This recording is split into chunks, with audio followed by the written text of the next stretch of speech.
अभी मैं प्रभु श्री राम की नगरी अयोध्या में हूँ और यहाँ पे आप लोगों को स्वर्ण कलश दिखाई दे रहा होगा। महंत राजूदास जी हैं और साथ ही साथ श्यान कुणाल बड़े भाई भी यहाँ पे हैं। हम लोग इस पे बात करेंगे और जानने का प्रयास करेंगे। साथ ही साथ मैं आप लोगों को बता देना चाहता हूँ कि मैंने भी अब माइक उठा लिया है। तो सबसे पहले गुरुदेव आपसे मैं पूछना चाहता हूं कि ये स्वर्ण कलश आखिर है क्या और कहां इसका इस्तेमाल होने वाला है। मैं पहले तो पूज्य आचार्य कुणाल किशोर जी को कोट साधुवाद दूंगा, धन्यवाद दूंगा। और हमारे साथ प्यारे लाडले सैन भाई मौजूद हैं, उनके उत्तराधिकारी और युवराज। बड़े गर्व की बात है, इतने वर्षों के संघर्ष के बाद, त्याग, तपस्या और समर्पण के बाद अयोध्या में भव्य दिव्य नव राम जन्मभूमि मंदिर का निर्माण और राम जन्मभूमि के मुख्य गेट पर इस अमावा मंदिर जिस पे स्वर्ण कलश सजाने की तैयारी। पूज्य आचार्य कुणाल किशोर जी का जो त्याग था राम जन्मभूमि के लिए, जो संघर्ष था, अतुलनीय। उनका योगदान कम नहीं है, बहुत। ये स्वर्ण कलश आप लोग क्यों लगा रहे हैं? इसका मतलब कि इससे जो है क्या बदलाव हो सकता है? बहुत सारे लोग सवाल करेंगे कि ये स्वर्ण कलश आप मंदिर के ऊपर लगा रहे हैं, गरीबों में दान देते तो ज़्यादा अच्छा होता, तो क्यों ये स्वर्ण कलश क्यों? स्वर्ण कलश से एक चीज़ यह हो सकता है कि जो टूरिज़्म यहाँ आता है, जो लोग विदेश से देखने आएंगे, वो देखेंगे कि सोने का कलश लगा हुआ है, तो इस अयोध्या नगरी के प्रति उनका आकर्षण और बढ़ेगा। जब राम जी का युग था तो पूरा अयोध्या स्वर्ण सोने का था, लेकिन अब हम पूरा अयोध्या सोने का तो नहीं कर सकते हैं, या आने वाले युग में कर भी सकते होंगे जब सब कुछ राम राज्य की स्थापना होगी आज से 100 वर्ष 200 वर्ष बाद। लेकिन अभी हम लोग जो रामलला का जो मंदिर है उसके द्वार पर ये सोने का कलश लगा रहे हैं कि जो लोग यहाँ से गुजरें वो एक बार ये सोने का कलश को देखें और राम मंदिर की दिव्यता में ये और 4 चांद लगा सके। बात होता है राम मंदिर का, तो कुछ नास्तिक लोग जिन्हें भगवान पे भरोसा नहीं है वो कहते हैं कि राम मंदिर क्यों, आप अस्पताल क्यों नहीं बनाते हैं, अस्पताल से लोगों का इलाज क्यों नहीं कराते हैं। पटना में एक मंदिर है हनुमान मंदिर, जिससे आप लोग जुड़े हुए हैं। हनुमान मंदिर कितना अस्पताल चलाता है? अभी 5 अस्पताल हनुमान मंदिर चला रहा है। उन अस्पतालों का नाम क्या है? महावीर कैंसर संस्थान, महावीर आरोग्य संस्थान, महावीर नेत्रालय, महावीर वात्सल्य अस्पताल और महावीर हार्ट इंस्टीट्यूट। जरा सोचिए, एक मंदिर जो पटना रेलवे स्टेशन पे है, छोटे से जगह पे है, वो बिहार में 5 अस्पताल चला रहा है और उसकी स्थिति ऐसी है कि प्राइवेट अस्पताल भी उसके सामने फेल हो जाए, ऐसी स्थिति है। इतनी अच्छी स्थिति है, उसमें जो है मिनिमम चार्ज पे लोगों का इलाज होता है और सरकारी अस्पताल से जो है वो ज़्यादा अच्छा व्यवस्था है। मैं आपके कुछ, आपने जो सैन भाई से क्वेश्चन किया उस पर कुछ करेक्शन करना चाहूँगा। आपने कहा ये सोना गरीबों में भी आप बांट सकते हैं। सोना बांटने की चीज़ नहीं है और खैरात बांटने की चीज़ नहीं है। देश के राजनेता नेताओं ने इतनी खैरात बांट दिया कि जो मेहनत करने वाले हैं वो भी काहिल हो गए।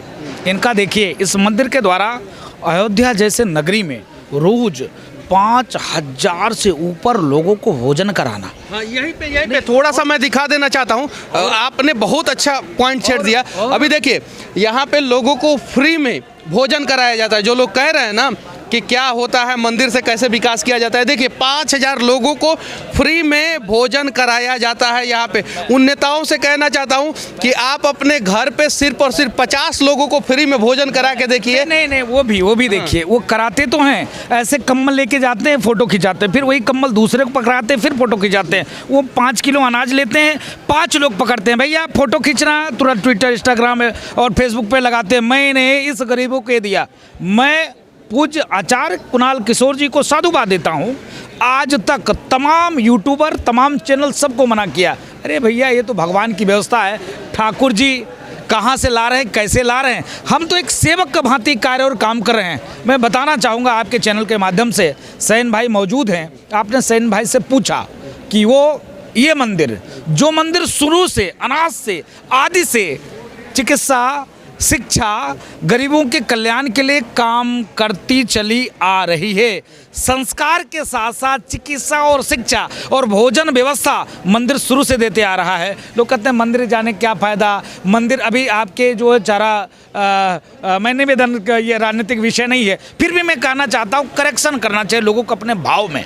आपने देखा, आपने बताया 5,000 से ऊपर लोगों को रोज़ खाना देना, और भी ऐसे नहीं देना, हर चीज़ ये नहीं, हर चीज़, और रोज़ रोज़ बदल बदल के अच्छे से अच्छे कितना पापड़, तिलौरी, थोड़ा सा घी, 2 प्रकार की सब्जी, रोटी, पूड़ी, चावल, ये नहीं कि एक दिन का रोज कराना। तो स्वर्ण कलश इसलिए लग रहा है कि पूरे देश में जो, क्योंकि अयोध्या आने वाले दिनों में टूरिस्टों का हब होगा, तो अयोध्या जब आओगे आपने एक चीज़ देखा होगा, आप जेल से निकल कर आए हैं और आपने कहा कि अयोध्या में ही मैं माइक उठाऊंगा। आपने जो माइक उठाई, तो आपने जब माइक उठाई तो आपने जो प्रयास किया लगातार आते ही इंफ्रास्ट्रक्चर किस प्रकार से डेवलप हो, वहाँ से आपने शुरुआत किया। मंदिर से पहले सरकार ने क्या प्रयास किया?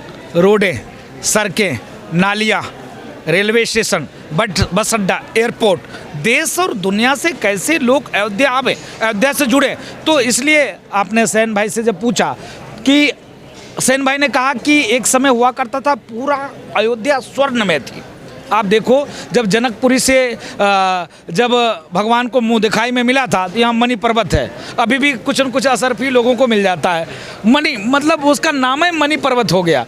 इतना मणि महाराजा जनक ने दिया था, लेकिन अयोध्या में रखने की जगह ही नहीं था, क्योंकि पूरी अयोध्या स्वर्ण में थी, तो उन्होंने एक जगह सब इकट्ठा कर दिया। तो जो पूज्य आचार्य कुणाल किशोर जी का जो ध्येय है और सेन भाई का जो भाव था कि स्वर्ण में कलश लगाकर जो बाहर से टूरिस्ट आए उनके लिए एक भाव जाए कि नहीं, अयोध्या सज रही है, समर रही है, कभी अयोध्या वास्तव में स्वर्ण में रही होगी, इसका प्रयास ये लोग कर रहे हैं। अच्छा, स्वर्ण जो होता है वो समृद्धि का प्रतीक भी होता है, और जिस राज्य के पास, जिस देश के पास सबसे ज़्यादा स्वर्ण होता है वो राज्य और देश जो है वो समृद्ध होता है।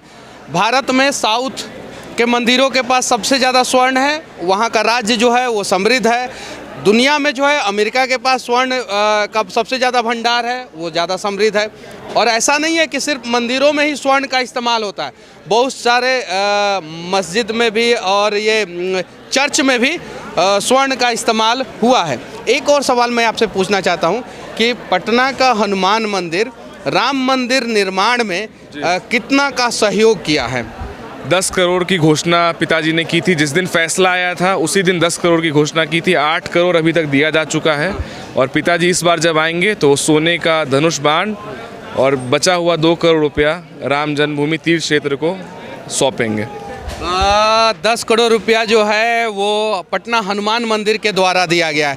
100 कुछ एकड़ का ये परिसर हो गया। 67 एकड़ गवर्नमेंट ने दी थी, बाकी राम जन्मभूमि तीर्थ क्षेत्र ने निवेदन करके, प्रयास करके, आम भक्तों की पैसा से एक खरीदा। और आपने पूछा कि राम जन्मभूमि मंदिर निर्माण में जो पैसे किसके द्वारा हो रहा है, एक एक रुपया सरकार का नहीं है। मैं पुनः निवेदन करता हूँ, गवर्नमेंट का नहीं है। मैं उनसे सवाल पूछता हूँ जो कहते हैं मंदिर सरकार बनवा रही है, 1 रुपया सरकार का इसमें नहीं है, इससे ज़्यादा सरकार लाभ ले रही है। आप समझिए, अयोध्या के नाम पे, अमावा मंदिर के नाम पे, हनुमानगढ़ी के नाम पे जो टूरिस्ट आते हैं, भक्त आते हैं, कुछ न कुछ जरूर अयोध्या के लोगों से लेते हैं। ये पूरा टैक्स गवर्नमेंट ले रही है। सरकार से तो मेरा निवेदन है, एक लोगो जारी करना चाहिए। जो अयोध्या जाना चाहता है, बस की किराया उसके लिए इतनी कर दी जाएगी, रेलवे की किराया उसके लिए इतनी कर दी जाएगी। जब आप इतना इकोनॉमी का फ़ायदा लेते हो तब मैं मानूंगा कि सरकार कुछ कर रही है। राम जन्मभूमि का जो निर्माण है, 1-1 रुपया पाई पाई सनातनियों का देन है। और अभी जैसे भैया ने कहा कि 30% तैयार हो पाया, अभी 70% बाकी है, वाकई में बाकी है। अभी जो मंदिर परिसर का जो डेवलपमेंट का कार्यक्रम है, अभी 70% बाकी है। 30% में ही गर्भगृह बन के तैयार हुआ है, और वहाँ पे 22 जनवरी को सांस्कृतिक आजादी की वो दिन प्राण प्रतिष्ठा होगा। कितना फीट हाइट है इस स्वर्ण कलश का? लगभग 18 फीट के आसपास इसकी हाइट है। और ये स्वर्ण कलश कहाँ लगने वाला है? ये जो मंदिर का जो सबसे ऊपर है, ये पीछे में आप जाएंगे तो द्वार है। हाँ। जो राम जन्मभूमि जाने के लिए जो तीर्थ यात्री हैं, हाँ, वो इसी द्वार के द्वारा घुसेंगे। हाँ। जब उनकी नज़र ऊपर जाएगी तो वो देखेंगे कि सोने का कलश यहाँ लगा हुआ है। हाँ। तो उनके मन में जो है भाव और बढ़ जाएगा राम जी के प्रति। हाँ।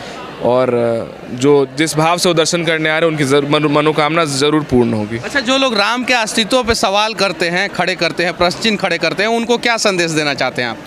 उनको यही संदेश है कि जैसे वो धरातल में जा रहे हैं और कहीं अंदर धंस ना जाएं। जैसे अभी जो राम जी पर सवाल उठाए उनका क्या हाल हुआ है पूरा देश देख रहा है। और मेरी उनको भगवान कुछ सद्बुद्धि दें कि वो राम जी के प्रति उनकी आस्था भी बढ़े, कि वो वापस कुछ ना कुछ कहीं ना कहीं तो आ पाएँ। सब राज्य उनसे जा रहा है, सब कुछ उनसे जाता जो राम पे प्रश्न चिन्ह खड़ा कर रहे हैं